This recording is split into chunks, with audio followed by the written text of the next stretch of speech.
사도행전 27장 33절 34절을 봅시다. 시작.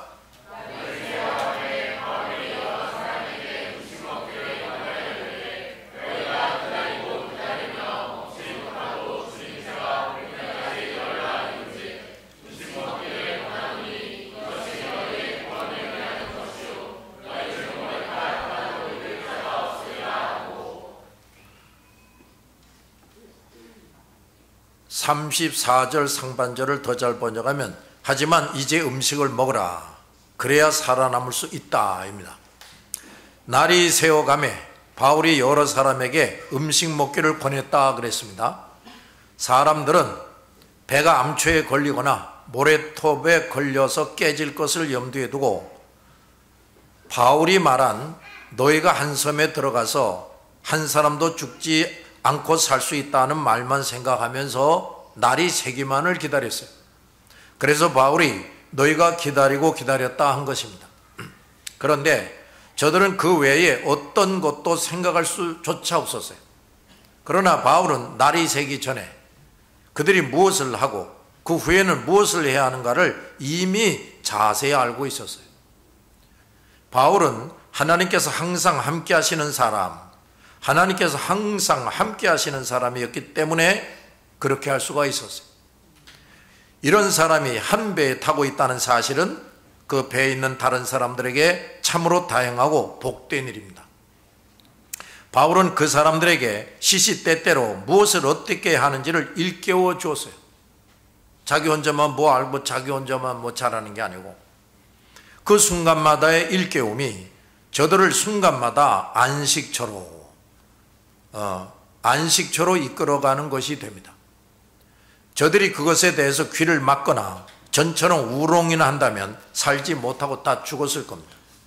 그러므로 모든 불신자 우상숭배자들은 하나님께서 하나님의 사람을 통해서 순간마다 하시는 말씀, 하나님의 사람들의 입을 통해서 나오는 말들을 정신 차리고 잘 들어야 돼요.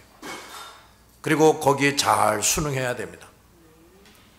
한순간 한순간에 그 귀 기울임과 순종이 저들의 모든 문제를 극복하고 참으로 복된 삶을 찾는 가장 확실한 방법이 됩니다. 그러나 저들 대부분은 이것을 몰라요. 그러므로 우리 성도들은 그들이 와서 우리의 말을 귀 기울여 듣기를 기대하거나 기다리지만 말고 예배당 안에서만 기다리지 말고 서둘러 나가서 저 사람들에게 하나님께서 하시는 말씀을 외쳐줘야 돼요. 바울이 만약 하나님께서 지시하는 대로 순간마다 저들에게 전해주지 않았다면 어떻게 됐을까? 저들뿐 아니라 바울도 책망과 징계에서 벗어날 수 없었을 겁니다. 날이 새어갈 때, 즉 아직 해가 뜨지 않았을 때 바울은 저들이 우선 음식을 먹도록 해서 기운을 차려 섬으로 들어갈 수 있도록 했습니다. 저들은 너무 실망하고 상심해서 배에 먹을 것이 있어도 먹을 생각조차 할 수가 없었어요. 이때 하나님의 사람 바울이 그들에게 꼭 필요한 충고와 격려를 해줍니다. 바울의 이 충고와 격려야말로 그들을 죽지 않고 살게 해주었어요. 바울처럼 진정으로 사람들에게 필요하고 유익한 격려를 주려면 하나님께서 함께 하시는 사람이 되어야 돼요. 머리로 생각하면서 말하는 그런 사람이 아니고. 왜냐하면 하나님만이 사람들의 모든 것을 정확하게 파악하고 계시고 사람들의 현재와 미래에 대해서 가장 유익하고 정확한 수단과 정보를 가지고 계신단 말이에요. 이런 하나님의 도우심을 받지 못하는 사람들은 어디까지나 인간의 지혜, 지식으로 생각하고 말할 뿐이에요. 아무리 탁월한 사람의 교훈이나 가르침이라도 그것은 완전하지 못한 것이에요. 모든 사람들에게 순간마다 진정한 유익을 주는 충고나 격려는 하나님께서 함께 하시는 사람만이 할 수가 있습니다. 그러므로 우리 그리스도인들은 성경을 가지고 또 순간마다 하나님께서 우리 앞에 있는 사람들에게 주시는 충고와 격려를 받고 전달할 수가 있어야 돼요. 그런데 그것은 바울처럼 하나님께서 함께 하시고 하나님과 교통, 하나님과 교통할 수 있는 사람이 되어야 할 수가 있다고 말해요. 어떤 사람들은 신약 시대에는 이러한 사람이 있을 수 없다고 말해요. 바울도 신약 시대의 사람이었고 그 외에도 하나님과 교통할 수 있었던 사람들이 계속 실제했습니다. 이단과 사이비들이 거짓말을 한다고 해서 오늘날은 바울과 같이 하나님과 교통하는 사람이 없다고 말해서는 안 되는 겁니다. 바울은 너희가 기다리고 기다리며 먹지 못하고 줄인 지가 오늘까지 열나흘인즉 14일이 됐다 이 말이에요. 하지만 이제는 음식을 먹으라. 그래야 살아남을 수 있다고 말합니다. 모든 것을 잃고 살 소망까지 잃어서 먹을 생각조차 못하고 있는 저들을 하나님께서 모두 바울에게 맡겨서 한 사람도 죽지 않게 하시겠다고 밝히셨어요. 바로 그 하나님의 선언과 약속 때문에 다 살게 되는 겁니다. 그때 그들이 할 일은 음식을 먹고 기운을 차리는 겁니다. 그래야 배가 깨지고 저들 모두 섬으로 들어가서 살 수 있었기 때문입니다. 하나님께 항복을 하고 순종하기로 결심한 사람, 이게 아주 중요한 말이에요. 하나님께 항복하고 이제는 말씀하는 대로 순종해야지 하고 이 작심하는 사람들은 그동안 그들의 어리석음과 잘못 때문에 아무리 절망적인 상태에 빠져 있었을지라도 하나님에 의해서 먹게 되고 기운을 차릴 수 있게 되는 겁니다. 그것은 이전처럼 하나님을 무시하고 거역하며 살기 위함이 아니고 순종하며 살고 그들에게 주신 사명과 뜻을 이루기 위함인 것이에요. 따라서 이제부터 이런 사람은 먹을 자격과 살아남을 명분을 얻게 되는 겁니다. 이제부터는 이전처럼 자기 혼자 무거운 짐을 지고 거센 풍파와 싸우는 인생이 아니라 하나님의 돌보심과 인도하심, 하나님의 돌보심과 인도하심을 받아 안식의 항구를 찾아가는 인생을 사는 겁니다. 여러분 각자가 그런 걸 보여줘야 돼요. 다른 사람들이. 이제야 저들은 희망을 가지고 먹고 살 목표와 명분을 확보합니다. 그리고 음식을 맛있게 먹게 됐습니다. 열나흘이나 굶었던 사람들이 살 소망을 가지고 먹을 때 그 음식이 얼마나 맛있었겠습니까? 예수 그리스도를 만나고 그 예수님을 주인 삼고 살게 된 사람들, 즉 교회를 다니기는 하지만 아직 진정으로 예수 그리스도를 영접하지 못한 사람들, 예수님을 영접해서나 예수님을 주인 삼지 않고 자기의 부패한 욕심과 뜻대로 사는 사람들이 아닌 예수님을 참으로 주인 삼고 살게 되는 사람들, 이런 사람들은 이렇게 음식을 먹든지 무엇을 하든지 진정한 소망과 목표와 명분을 가지게 돼요. 목표도 없이 그냥 헤매고 살지를 않는다고요. 진정한 소망과 삶의 목표와 명분을 가지게 되고 기쁘고 즐겁게 하게 됩니다. 아무리 방해가 오고 핍박이 와도 결코 낙심하거나 좌절하지 않아요. 항상 기뻐하고 범사에 감사하며 예수 안에서 모든 것을 하며 살아갑니다. 우리 그리스도인들은 예수님을 주인 삼고 사는 사람들이기에 그리스도께서 허락하신 생애 동안 우리의 육체도 잘 간수하고 튼튼하게 해야 합니다. 육체를 잘 관리하지 않는다는 것은 우리 주인이신 예수께 불충한 죄를 범하는 것이에요. 나와 여러분의 육체는 내 것이 아니라 주님의 것이에요. 예수님을 위해서 일할 때에는 육체를 아껴서는 안 되지만 예수께서 어떤 일을 시키셔도 나의 게으름과 어리석음 때문에 육체가 허약해 빠져서 충실하게 일하지 못해서는 안 된다고 말해요. 그러므로 우리는 건강을 위해 음식도 적절히 섭취해야 하고 규칙적인 생활도 해야 하고 그다음에 운동도 적절히 해야 됩니다.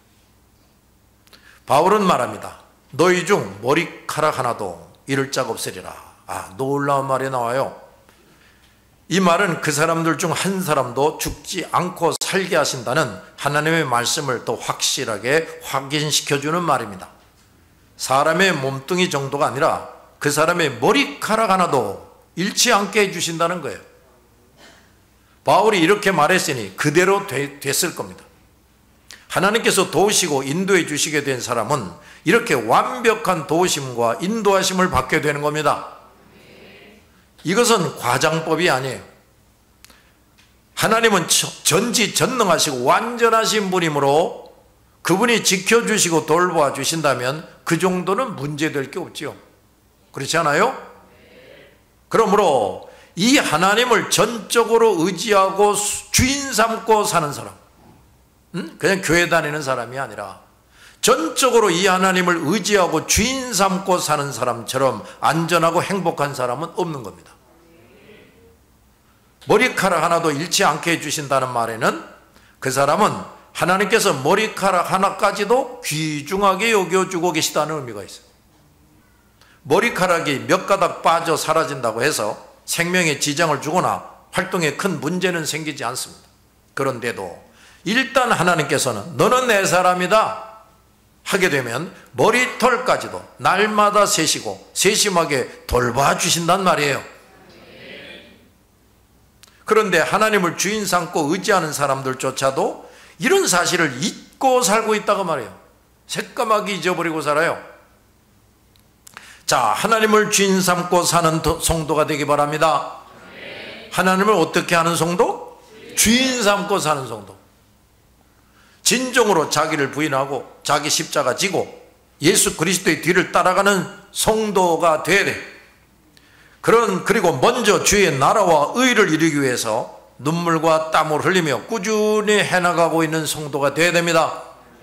이 놀라운 하나님의 돌보심을 꼭 기억하기 바랍니다. 비록 내가 아직 하나님 앞에서 완벽하지 못해서 이런저런 실수도 하고 잘못도 하고 다듬어지지 못하고 성숙되지 못한 점들이 많아도 우리 하나님의 이 신비하고 놀라우신 돌보심, 이 신비하고 놀라운 돌보심, 이것이 언제나 나에게 임하고 있음을 잊지 말고 살아야 돼요. 얼마나 마음이 든든합니까? 그렇게 되면. 그리고 그 사실을 영의 눈을 떠서 날마다 더 발견하고 체험하면서 살아가야 돼요. 그리고 그러한 우리의 모습을 자식들과 성도들과 저 불신자 우상 숭배자들에게도 보여줘야 돼. 35절 시작.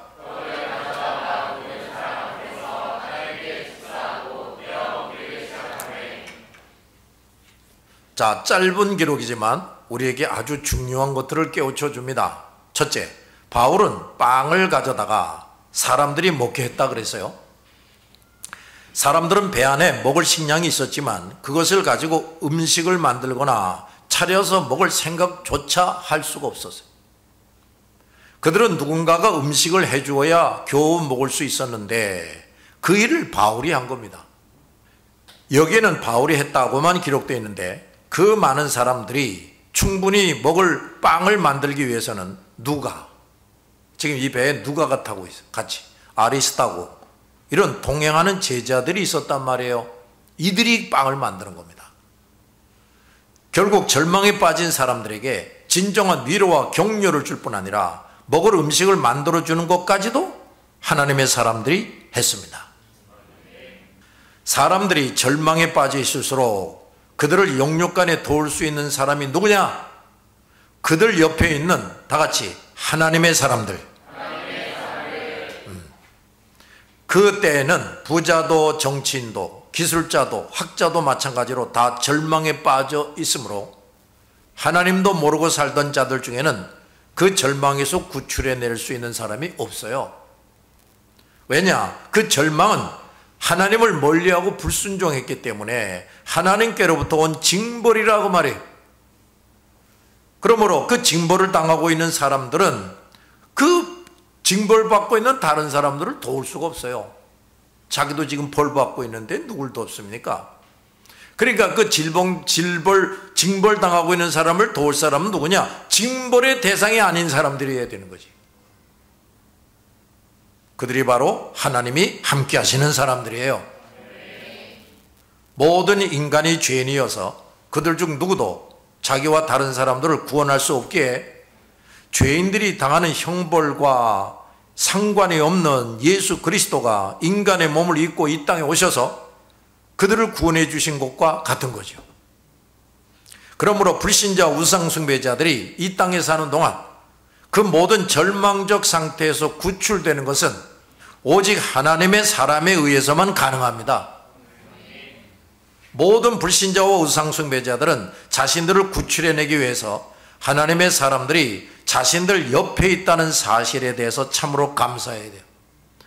우리 그리스도인들은 이 땅에 살면서 이러한 역할을 해야 합니다. 우리 마저 세상에 빠져서 저 사람들처럼 사느라고 모든 시간을 보내서는 안 된다 그 말이에요. 우리도 의식주를 위해서 일정한 수고를 하지 않을 수 없으나 그것이 우리의 본업이 아니라는 것을 잊어서는 안 돼요. 의식주 문제는 누구보다 잘 해결하고 있으나 이 본업을 충실히 이행하지 못하는 그리스도인들은 누구냐? 게으르고 악한 종이에요. 그러므로 의식주에 복을 주신 것에 감사하는 것으로 만족하지 말고 그것을 여유 있게 주신 것만큼 더 그렇지 못한 사람보다 본업에 더 충실해야 됩니다. 그렇게 하지 않는다면 1달란트 받은 자가 땅에 묻어놓았다고 책망당하는 정도가 아니라 5달란트, 10달란트 받은 자가 땅에 파묻어둔 자와 같게 돼요. 얼마나 더 무서운 벌을 받겠습니까? 우리는 또 우리에게 먹을 것과 먹을 마음이 있는 것에 대해서도 감사해야 됩니다. 병든 사람은 먹을 것이 있어도 먹을 생각을 하지 못합니다. 그리고 먹지 못해요. 그러므로 우리가 먹을 것이 있고 식욕이 있는 것에 대해서 하나님께 감사해야 됩니다. 두 번째, 바울은 모든 사람 앞에서 하나님께 축사했다. 축복 기도했다. 바울과 제자들은 계속되는 환난 속에서 끊임없이 기도하고 있었어요. 그리고 바울은 그 기도 속에서 끊임없이 주님과 교통하고 있습니다. 그런데 이때에는 그때 탄 모든 사람 앞에서 공개적으로 기도합니다. 빵을 만들어 가지고 이걸 지켜들면서 하나님 앞에 감사 기도하면서 모든 사람 앞에서 그 모습을 보여주는 거예요. 우리가 여기에서 알아야 할 것이 있어요. 잘 듣기 바랍니다. 첫째, 바울이 사람들 앞에서 무엇을 감사했을까 하는 건데, 첫째, 하나님께서 모든 사람의 생명을 주시겠다고 자기에게 약속하신 것을 감사했을 겁니다.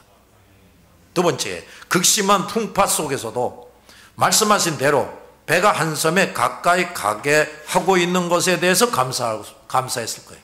세 번째, 하나님께 불순종하여 모든 것을 잃고 절망에 빠진 사람들을 살게 해주시려고 음식을 먹게 해주신 것을 감사하는 거죠. 바울의 이 기도는 하나님의 약속과 음식으로 인한 건강에 대한 확신을 나타낼 뿐 아니라 그 약속과 건강이 하나님의 복으로 확실해지도록 하는 것입니다. 우리가 음식을 먹을 때마다 하나님께 감사하는 것은 그것이 하나님께로부터 주어진 것에 대한 감사일 뿐 아니라 이런 음식이 우리를 위해서 다른 것들과는 성별되게 하고 음식으로부터 재앙이 떨어져 나가게 해주신 것에 대해서 아는 거죠. 하나님께 감사드리고 먹는 음식은 우리를 더욱 성별되게 해줍니다. 그 음식이 우리에게 해가 될 요소가 있다 할지라도 우리 육신에 유익이 되게 해줍니다. 기도하고 먹을 때. 그러므로 음식을 먹을 때마다 하나님께 감사 기도를 하는 것은 단지 하나의 의식이 아니라 우리와 하나님과의 관계를 더 돈독하게 해주고 음식으로 인한 유익을 얻게 해줍니다. 결코 식사 기도를 형식적으로 하지 말기 바랍니다. 우리가 하루에 2-3끼씩 먹고 그 외에도 간식을 먹는데 그때마다 하나님께 감사 기도를 함으로써 이 복잡하고 고달픈 세상 생활 속에서 우리의 신앙이 날마다 공고해져요. 음식 놓고 감사 기도를 하는데 우리 신앙이 더 자란다니까요. 그리고 하나님의 위로와 사랑을 더욱더 받게 됩니다. 그러므로 음식이나 간식을 먹을 때마다 하나님께 감사 기도를 진정으로 할 줄 아는 사람은 쉽게 시험에 빠지거나 낙심하게 되거나 영육간에 병들지 않고 성도의 길을 계속해서 평안하게 갈 수가 있게 됩니다. 우리 아버지는 물을 마실 때에도 기도하셨어요. 그분의 영혼은 언제나 맑고 건강하고 평안하고 참으로 모든 은혜로 충만했습니다. 두 번째, 바울은 모든 사람 앞에서 감사 기도를 드렸단 말이에요. 혼자 숨어서 기도하는 게 아니라, 그래서 자신이 섬기는 하나님을 자랑스럽게 저들에게 알게 해주는 일을 하고 있는 겁니다.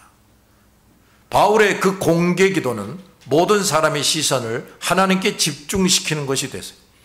그때의 상황은 모두가 넋을 잃고 기진맥진해 있는 상황입니다. 그리고 하나님의 사람 바울에 의해서 단 한 사람도 죽지 않을 뿐 아니라 저들의 머리카락 하나도 잃지 않을 것이라는 놀라운 말을 듣고 그야말로 모든 마음과 시선이 오직 바울에게 집중되고 있을 때, 그때 바울이 무슨 행동을 했느냐? 빵 하나를 치켜들고 모두가 똑똑히 듣도록 기도하는 겁니다. 아직도 바람과 파도가 거세요. 그 배는 바울을 포함해서 276명이나 있었으므로 바울은 흔들리는 배에서 무엇인가를 붙잡고 서서 큰 목소리로 기도했을 겁니다. 그 바울의 기도는 저들에게는 하늘에서 들려오는 거룩한 소리였을 겁니다. 이 바울의 감사 기도는 그들 모두를 하나님께 집중시킵니다. 그들은 그야말로 극한 상황에서 그 바울의 감사 기도를 통해서 전에 그들에게 말씀하셨고 이제도 말씀하고 계시고 이제 그들 중 한 사람도 빠짐없이 살려주시겠다고 하신 하나님을 비로소 영의 눈과 귀를 열어서 분명히 보게 되는 거예요. 그 하나님에게 집중하게 되는 겁니다. 이제부터 그 배 탄 사람들은 좀 더 구체적으로 하나님을 만나게 되고 바울로부터 계속해서 하나님을 알고 배우게 됩니다. 우리 하나님은 하나님께서 선택하시고 부르시는 사람들을 이런 방법으로 하나님께로 이끌고 계세요. 선택된 사람이지만 그렇지 못한 사람들과 다를 바 없이 그저 육신의 정욕에 사로잡혀서 의식주의 문제를 해결하고 자기의 욕심과 포부를 이루어 보겠다면서 하나님과 말씀에 관심도 없고 귀를 막고 제멋대로 사는 사람들이 있어요. 그러나 때가 되면 정말 하나님이 구원할 사람은 하나님은 점점 하나님과 말씀에 집중하도록 만듭니다. 예. 할렐루야. 그런데 그 과정에서 하나님은 하나님의 사람을 통해서 하나님의 사람들을 통해서 그 불신자들에게 순간이나마 말씀을 전달하게 하시고 도울 곳을 돕게 하신다고 말이에요. 그러므로 우리 그리스도인들은 순간마다 우리가 저 사람들에게 무엇을 어떻게 도와야 할 것인지를 잘 알아서 때를 놓치지 말고 그 소중한 일을 해야 됩니다. 그렇게 하기 위해서 우리는 내 안에 계신 성령님의 세심한 감화와 감동, 더 나아가서 바울처럼 하나님의 사자들을 통해서 주시는 하나님의 명령과 지시, 이걸 구체적으로 들을 수가 있어야 돼요.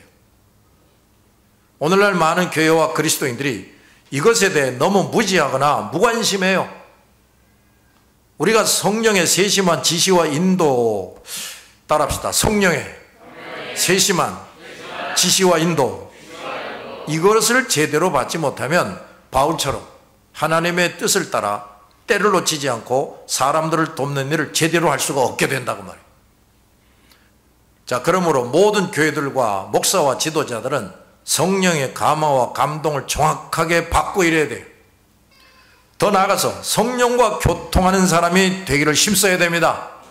하나님의 일, 특히 복음을 땅끝까지 전하는 일은 사람의 숫자, 돈, 지식이나 권력으로 하는 것이 아니라고 말해요. 성령의 세심한 지시와 인도를 받는 하나님의 사람을 통해서 하는 겁니다. 사도행전은 이런 진리를 처음부터 끝까지 계속해서 가르쳐주고 있어요.